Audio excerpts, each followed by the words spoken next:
So now that you're an expert in doing slip knots and chains, we're gonna actually go somewhere with that. So you can pick any size hook that you want. I'm gonna use something a little bit bigger than a 4mm, so it's a little bit easier to see my stitches. So I'm actually going to use a 9mm, which is that's a 10mm. 9mm is an N,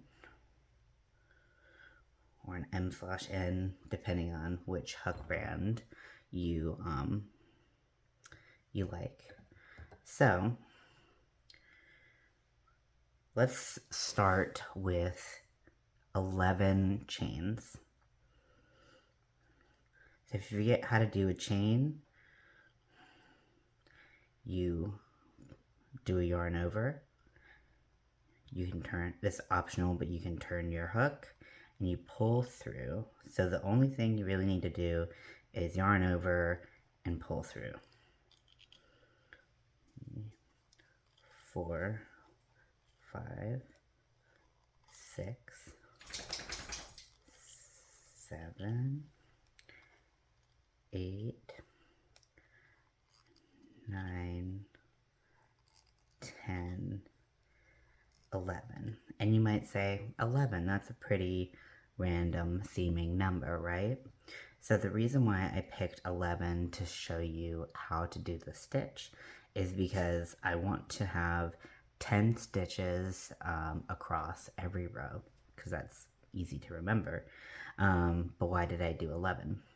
I'll show you. So what we're going to do is we're going to learn how to do a single crochet. So when we are looking at the end of our chain, we can see that there is a kind of like a chain in action right here at the end, and there is another chain right next to it. And that's often referred to as it is the second chain from the hook.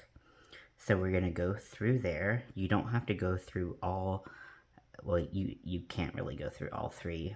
You don't have to go through 2, you just have to go through 1 pieces of that chain, because there's 3 components of it. You can go through 2, that's fine too. Then you're going to yarn over. Once you're through that chain, you're going to pull through. So now there are 2 loops on your chain. You're going to yarn over again, and you're going to pull through both loops. And that is a single crochet. So we're going to show you one more time. I'll show you a couple more times. We got plenty of time for this. So you go through the next loop. See how this hook made nice big holes for us to see where to go through. So we went through this one, so we're going to go through the next one. Go through, yarn over, pull through a loop. You have 2 loops on your hook, and you're going to yarn over again and pull through both.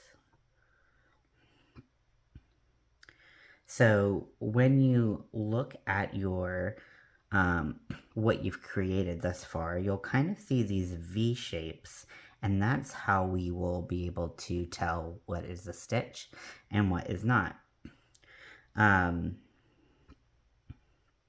So I'm going to go through the next one, and I'm going to show you a common mistake that people make. So especially when you're a beginner. So you go through the loop, you yarn over, you pull through, and you pull through the other loop in as well. So this is called a slip stitch. There is a name for it.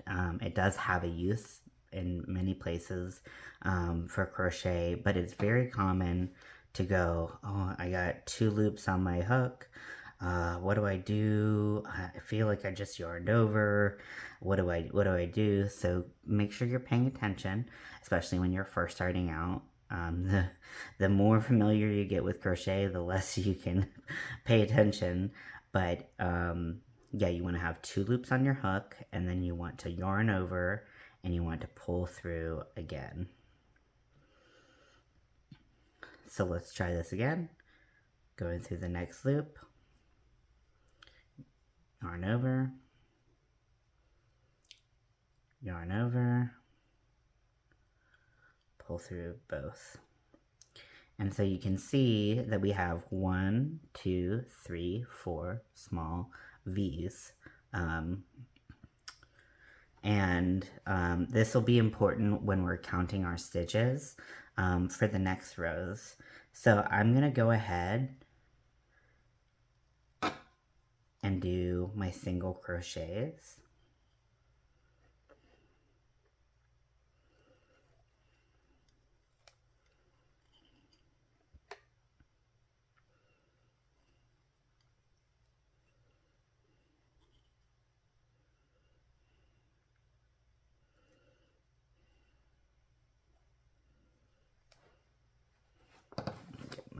My yarn be free. Did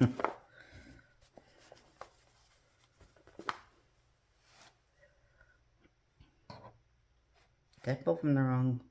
Oops. Pulled from the wrong place. It happens. So, we're going to continue until we get to the end.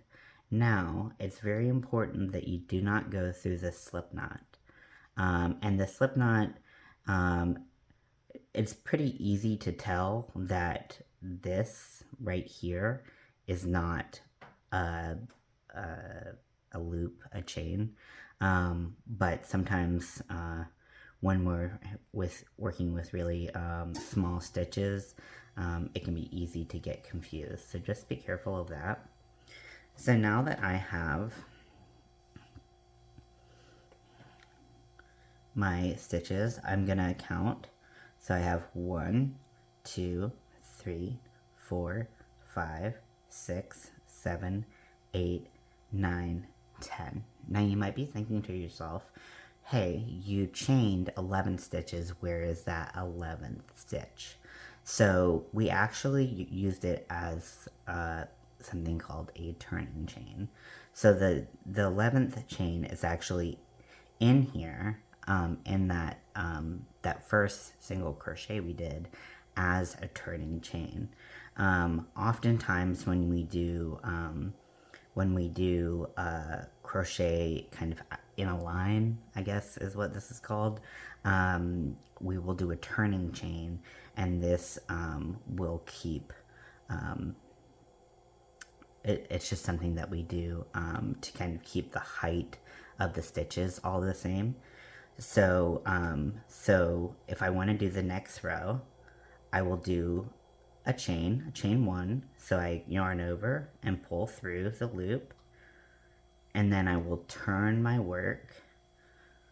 So when you are crocheting and you're right-handed, you always crochet right to left. So now if I want to crochet, I don't go in the space that I created with the chain. I go in the space that I created with my last stitch. So right here. So I'm going to go in there with my hook, go through both of the lines of the V, if you will, and then I'm going to yarn over. I'm going to turn my hook just a bit, pull through, and now there's 2 loops on my hook, and I'm going to yarn over again, and I'm going to pull through both. We're going to go to the next stitch, and you can see that V right on top, and there is a space for it right there on the side. You're going to go through, you're going to yarn over, you're going to yarn over again, you're going to pull through both. And you might find that you're really struggling to get you're really struggling to get your hook through the yarn. And that is a tension issue. So you'll just address it by making your left hand a little tighter or a little looser as you work through your stitches. Now, if you're like really struggling to get it in there, you have to work on your tension. Or if it's so loose that it looks kind of like bumpy and all over the place, then you got to work on your tension there too. So we're going to yarn over, pull through, 2 loops on the hook, then we're going to yarn over, and we're going to pull through both loops. Just like that. My cat agrees. So we're going to go through and keep on doing a single crochet.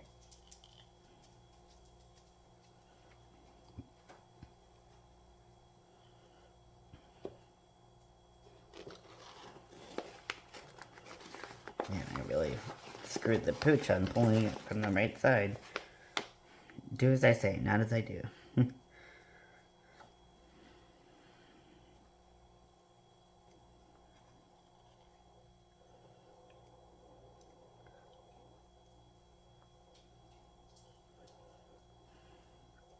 So another common beginner mistake is not counting. I know counting is annoying, especially when you run into like the 40, 50, 60, anything above that. I know it's really annoying, but it is it will save you from having to frog your work. And frogging your work is when you have to rip your work out. We call it frogging because you rip it. So it'll keep you from having to do that. So I want to get that V from the end. This is a real big hook. But I would go through both of the parts there we go, and then turn 2 loops on the hook, turn, yarn over, and pull through both. Now, it is very easy to say, oh, I'm ready to turn, I'm ready to crochet into this. Make sure that you do your turning chain if your project says turn 1 or chain 1 and turn, or chain 2 and turn. It's very important to keeping you from dropping stitches, and counting is also very helpful. So I hope this is helpful, and hopefully you've learned how to do a single crochet with me. And next we will be doing a double and a treble, because they're kind of the same principle. We just make a couple modifications. So I hope you enjoyed this, and I'll talk to you later.